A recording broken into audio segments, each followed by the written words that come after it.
नमस्कार, स्वागत है आपका नो योर कंपनी में। मैं हूं नीरज और आज नो योर कंपनी में बातचीत करेंगे इमामी के बारे में। और इमामी के बारे में इसलिए बात होगी क्योंकि उन्होंने हाल ही में एक एक्विजिशन किया है डर्मीकूल टैल्कम पाउडर के एक प्रोडक्ट का रैकेट बेनकाइजर से, तो इस पर बातचीत करेंगे। लेकिन शो की शुरुआत करते हैं इस वक्त की सुर्खियों के साथ।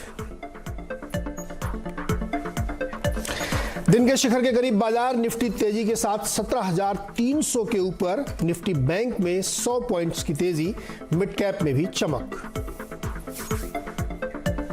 सीमेंट शेयरों में आज सबसे तगड़ी खरीदारी, 6% से ज्यादा तेजी के साथ एफएनओ का टॉप गेनर बना जेके सीमेंट्स। वहीं अंबुजा सीमेंट, डालमिया भारत और इंडिया सीमेंट्स में भी 3% से ज्यादा की तेजी। सीएनबीसी आवास की खबर पर लगी मुहर, एसबीआई लाइफ में हुई बड़ी block deal. Canada pension fund ने बेचे 56 लाख शेयर्स, 1060 से 1070 रुपए के भाव पर हुए सौदे, शेयर करीब 2% उछला। एसबीआई लाइफ के बाद अब इंडस टावर और पेटीएम में भी अपनी हिस्सेदारी बेच सकता है कैनेडियन पेंशन फंड। सेबी के निर्देश के बाद ब्लॉक डील के जरिए बिक सकती है हिस्सेदारी, सीएनबीसी आवास की एक्सक्लूसिव खबर।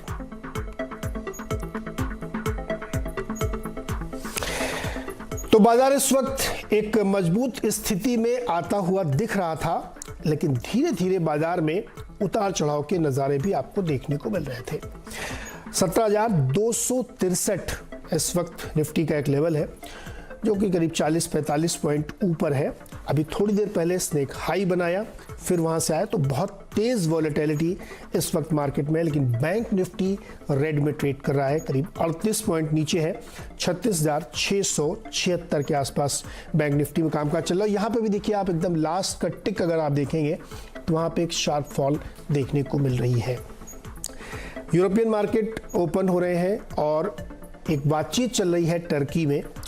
रूस और यूक्रेन के बीच पीस टॉक्स है सीज फायर के लिए, तो उससे पहले मार्केट काफ़ी वोलेटाइल होते हुए दुनिया भर के बाजार देख रहे हैं। शायद उस पीस टॉक्स में कुछ बातचीत निकले, लेकिन अभी तक की तस्वीर ये है कि मार्केट काफ़ी वोलेटाइल है। ये देखिए यूरोपियन मार्केट की जो तस्वीर आपको दिख रही है, आधे से पौने %, 1.5% तक की मजबूती यहाँ देखने को मिल रही है। लेकिन ये सब कुछ इस बात पर निर्भर करेगा कि आगे का रास्ता क्या निकलता है। लेकिन इस बीच चलिए वापस लौटते हैं अपने निफ्टी की तरफ। और यहाँ पे जो टॉप गेनर्स हैं, जहाँ पे सबसे ज़्यादा मजबूती निफ्टी में देखने को मिल रही है, वो इस समय डिवीज लैब लीड करता हुआ दिख रहा है। करीब 3.25% की मजबूती यहाँ पे है। लेकिन सीमेंट एज ए पूरा पैक जो है इसमें, ये देखिए निफ्टी में 66 पॉइंट की तेजी ऊपर से आई है हाई से। अल्ट्राटेक सीमेंट में देखिए आप, बहुत अच्छी मजबूती यहाँ देखने को मिल रही है। श्री सीमेंट में भी बहुत अच्छी तेजी है और ये लीड करते हुए पैक को दिख रहे हैं। लेकिन वीकनेस भी आती हुई लगातार दिख रही है। ऑयल कंपनीज में तेज गिरावट है, आईटीसी में गिरावट है, हैवी वेट स्टॉक है, वहाँ से कमजोरी है। स्टेट बैंक में वीकनेस देखने को मिल रही है, टाटा स्टील कमजोर है और बैंक सेक्टर में एक्सिस बैंक भी काफ़ी नीचे ट्रेड करता हुआ दिख रहा है। तो ये बाजार को थोड़ा सा ड्रैग करने में, मदद तो नहीं कहूँगा, ड्रैग कर रहे हैं रादर। और बैंक निफ्टी में इस वक्त गिरावट करीब 78 पॉइंट तक पहुँच चुकी है। फ्यूचर्स में अगर आप नज़र डालें तो फार्मा एक बार फिर से यहाँ लीड करता हुआ दिख रहा है। वहाँ पे डिवीज लैब था, यहाँ पे इप्का लैग में करीब 5% की तेज़ी है और ये स्टॉक में निचले स्तरों से अच्छी खरीदारी इप्का लैब में देखने को मिल रही है। यहाँ पे काफ़ी मजबूत ट्रेड यहाँ पे होता हुआ देखने को मिल रहा है। तो ये जो पूरी तस्वीर मार्केट की बनती हुई दिख रही है, वो क्यों और कैसे इसको इस वक्त आपको ट्रेड करना चाहिए, कैसे इस वक्त बाजार को आपको समझना चाहिए, इससे बातचीत करेंगे। प्रकाशगाबा.com के प्रकाश गाबा हमारे साथ है। लेकिन कुछ और मार्केट की तस्वीर आपके सामने रख दूं। कुछ स्टॉक्स नया 52 वीक लो बना रहे हैं, जिसमें से एक वोकहार्ट फार्मा भी है, एंड्योरेंस टेक्नोलॉजीज है, थायरो केयर है, रेलटेल है और बजाज कंज्यूमर है। ये 52 वीक लोज की तरफ बढ़ रहे हैं। हाइस पे कौन जा रहे हैं? RCF, GSFC, Suven pharma, Linde India और इंटेलेक्ट।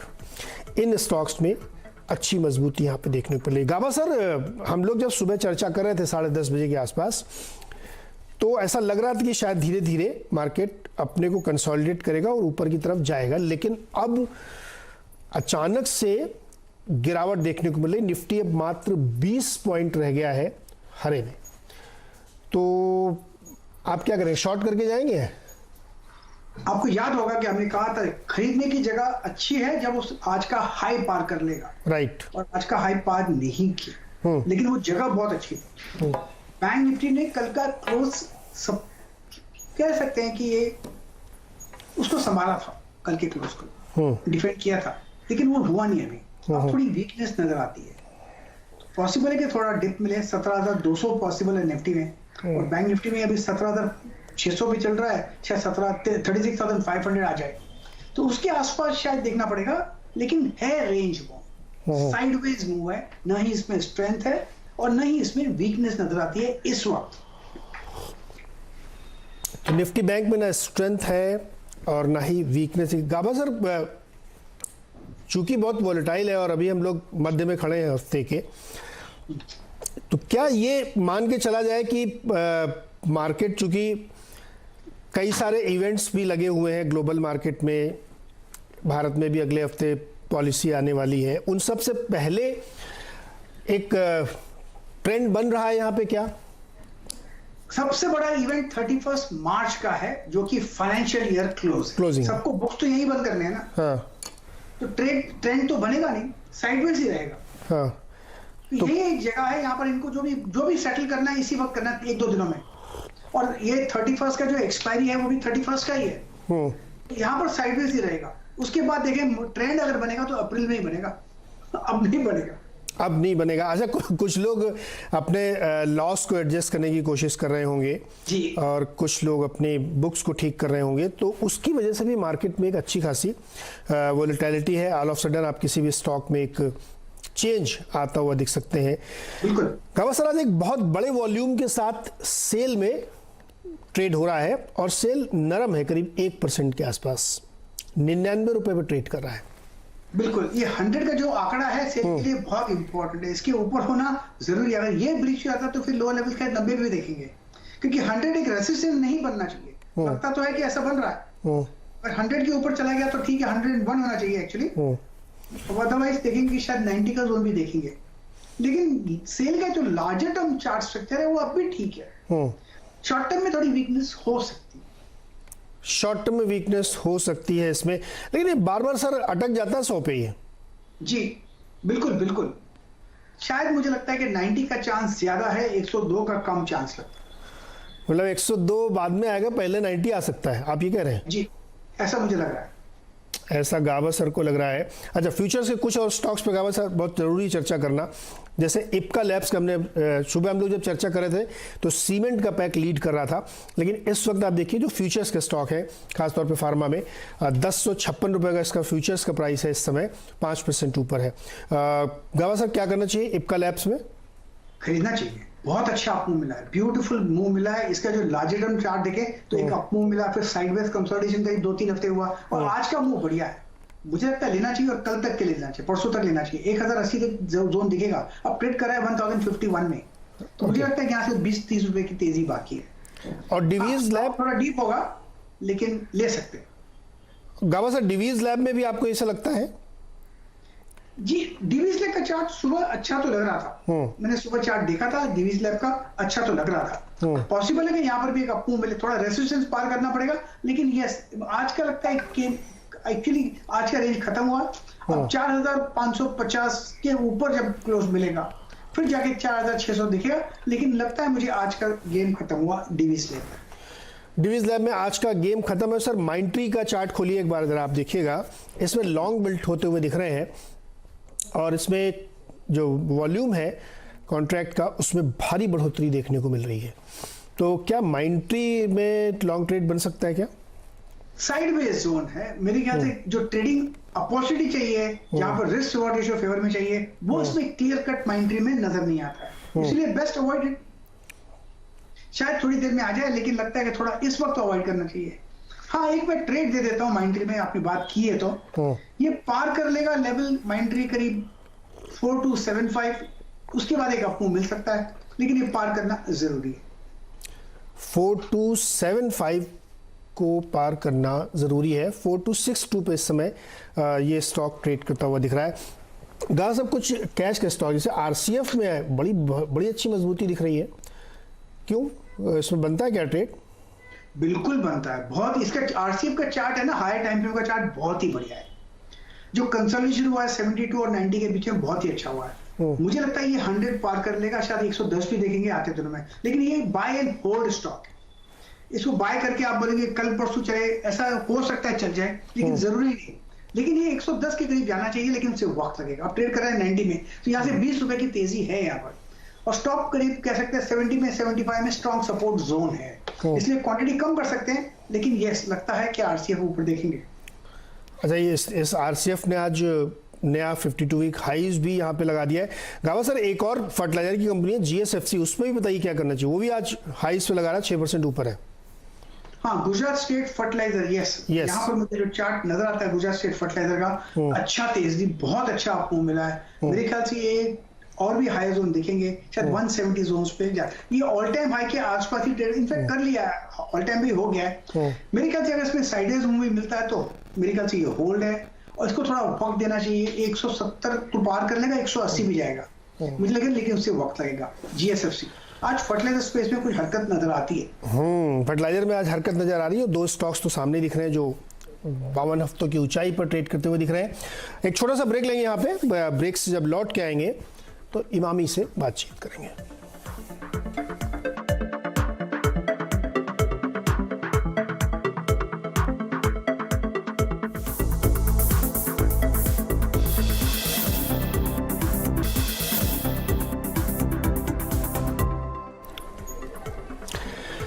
स्वागत है एक बार फिर से आपका नो योर कंपनी में। और जैसा कि हमने कहा, आज बातचीत करेंगे इमामी के सीईओ एनएच भंसाली से। दरअसल इमामी चर्चा में इस वजह से है कि इमामी ने एक डर्मीकूल जो पाउडर होता है गर्मियों में लोग लगाते हैं, उसको खरीद लिया है, और ये खरीदा है इन्होंने रैकेट बेनकाइजर से। 432 करोड़ में इस प्रोडक्ट की डील हुई है।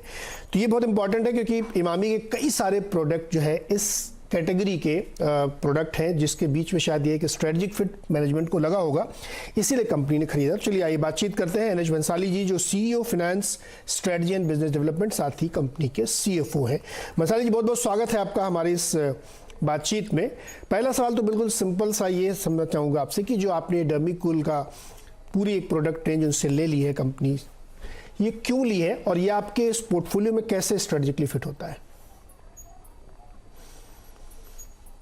ये हम लोग के स्ट्रेटेजिक फिट में बहुत परफेक्ट बैठता है। We are already there in this category which, ये जो बहुत निश कैटेगरी है। आप प्रिकली हीट और कूल टाल्क कैटेगरी देखें तो there is Navratna cool talc already we are there in this market and we are number 2 and Dermicool in this category is at number 3. So combined with this, we will now be having we'll be having around 45% market share of this niche category, prickly heat and cool talc category. And both are addressing two different consumer needs of consumer, and so we feel that there is a strong case for survival and growth of both the brands, and so it is a perfect strategic fit which will help us to grow and also optimize on the cost, be it media cost or in the trade investments or other costs. So we feel that it will also help us grow and as well also help us deliver profitable growth. Okay, तो profitable है और telecom market में करीब 20% क्या market share ये रखता है अपने साथ ही। बंसाली साहब, थोड़ा ये समझाइए कि खास तौर पे इस प्रोडक्ट को, चूंकि आपने 432 करोड़ में ये डील की है, तो इसका सेल्स कितना है इस प्रोडक्ट से, खास तौर पे कितनी आप एक्सपेक्ट कर रही है अभी है इसमें, और इसका एबिटा कितना होगा, साथ ही इससे कितना आप मार्जिन इंप्रूव होते हुए देखते हैं? अब देखिए, जो एस्टिमेशन है, जो मार्केट डेटा है, उस हिसाब से ये niche categories around 750-800 crore kind of category है in the overall talcum category है। जो निश कैटेगरी का इसका इतना साइज है which comprise of prickly heat as well as cool talc category, जिसका 20% मार्केट शेयर इसके पास है डर्मीकूल का। So and pre covid level में इसका growth in the overall talcum category was growing better than the talcum at an around 11%, and penetration level भी इसका लो था, इसलिए इसका ग्रोथ एक्सपेक्टेशन भी आगे जाके भी बहुत अच्छा है। Penetration low and relatively high growing category in the overall talcum category, So, and as a complementary to our existing business, provides us a leadership. So these are the points where we feel that it is a perfect strategic fit, and so the rationale for the acquisition. मसाली जी, आपने कहा कि इस deal को आप अपने internal accrual से, यानी company अपने पास से पैसे खर्च करके इसको खरीदेगी, कोई डेट नहीं होगा इसके लिए, लेकिन चूंकि आप लगातार एक्वायर करते रहते हैं, तब आप कंपनियों को, अपने पोर्टफोलियो को इंक्रीज करते हैं, तो क्या इस डील के बाद आपको फंड रेज करने की जरूरत पड़ेगी? ये दोनों अलग चीजें हैं. If you look at the balance sheet financials of Emami Limited, it is highly cash rich. Even March 21 last year का भी देखे तो we had a good cash on the balance sheet of above 500. So there was no debt on a net debt basis. And current year also, despite doing 2 interim dividends, very substantial interim dividends we have paid, and also did the buyback. Despite this, there was substantial cash available which has been used for acquiring this brand. So to give you a flavor, around over 900 crore kind of an EBITDA this company is generating, and with no debt. Okay, Masali साहब, बहुत बहुत शुक्रिया हमारे साथ जुड़ने के लिए, इस चर्चा में बातचीत करने के लिए। तो जो टेल्कम पाउडर का मार्केट है उसमें इमामी एज अ होल आधे के करीब 45% मार्केट शेयर रखती हैं, और ये खास तौर पे जो डर्मीकूल है इसका पेनिट्रेशन कम है, लेकिन मार्केट बहुत बड़ा है निश सेगमेंट में, जिसपे इमामी ने बेट किया है। तो देखते हैं आगे कैसे ये ग्रोथ दिखाया गया यहाँ पे, लेकिन कंपनी को बहुत उम्मीद है कि इससे उनको काफ़ी फायदा होगा। गाबा जी हमारे साथ जुड़े हुए हैं। गाबा जी, डर्मीकूल यूज करते हैं क्या आप? कौन सा? डर्मीकूल पाउडर? जी नहीं, यहाँ पर नहीं, नॉर्थ में चलता होगा, यहाँ पर इतनी अभी तो शुरू हुआ है, कर लूंगा। अच्छा, शेयर बताइए, इमामी के शेयर में क्या राय है आपकी?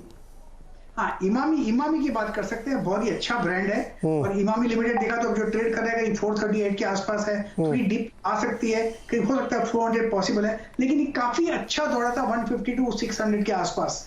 तो उसके बाद जब 4 टाइम्स हो जाए तो प्रॉफिट बुकिंग आती है, थोड़ी डिप मेरे ख्याल से आनी चाहिए। ओके, तो गाबा सर को ठीक लगता है, और 438.50 पे इस वक्त ये ट्रेड कर रहा है, 1.13% नीचे, यानी 5 रुपए वीकनेस। गाबा सर, बहुत बहुत शुक्रिया हमारे साथ जुड़ने के लिए। वीरेंद्र, अगर आपको मेरी आवाज पहुंच रही है तो वीरू। जी नीरज जी बताइए। मार्केट 150 पॉइंट ऊपर है और 45 पॉइंट निफ्टी है। गर्मी बढ़ रही है उधर बहुत, डर्मीकूल का इस्तेमाल करिए सर। अरे मत पूछिए जनाब, नाश्ते में तरबूज, दोपहर में तरबूज और शाम को तरबूज, यही अगर आप देखें जो पच रहा है, इतनी गर्मी है। और बाजार भी जो है ना, वो एक्सपायरी के वीक में अपने आप को इस रेंज में लेकर बैठा हुआ है, और उसी रेंज में अभी तक मेंटेन है। नीरज जी, इस बाजार को, निफ्टी और इंडिसेस को, ऑप्शन राइटर्स ने किसी भी बहुत बड़े ट्रिगर के अभाव में ग्रिप करके रखा हुआ है, तो शायद ये दौर जारी रहे, स्टॉक स्पेसिफिक एक्शन कायम रहे। ओके, तो इस पर विस्तार से चर्चा भी होगी कमाई के अड्डे में वीरेंद्र और हर्षिता के साथ। मुझे यहाँ पे एक छोटा सा ब्रेक लेना है, लौट के अगले 1.5-2 घंटे की स्ट्रेटजी और कल के लिए क्या ट्रेड्स आपको रखनी चाहिए, ये आपको वीरेंद्र विस्तार में समझाएंगे। छोटा सा ब्रेक के बाद देखिए कमाई का अड्डा।